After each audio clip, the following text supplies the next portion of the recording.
Hola gente, el día de hoy vamos a ver cómo armar este tipo de pistolas porque esta en mi caso es de Airsoft, esta es de resortes y no ocupa aire. Y hoy les voy a enseñar a cómo armarlas, ¿ok?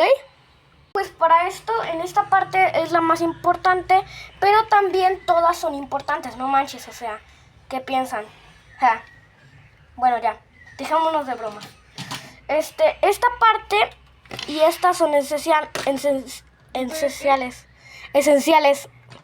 Bueno, pues esta parte es esencial para disparar, es como un tipo bombita.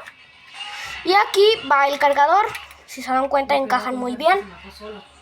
Pues esta parte la vamos a encajar aquí, muy bien, junto a las demás, ¿ok? Aquí habrá un espacio. Eso sí, el seguro siempre tiene que estar puesto. Miren, ay, no se nota, ¿verdad?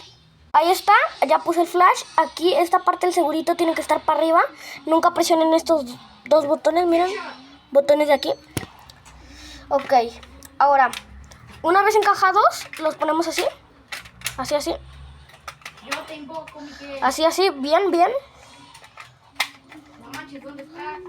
Ah, abuela. Buena forma es que esta parte encaje con esta parte y aquí se tiene que meter el resorte.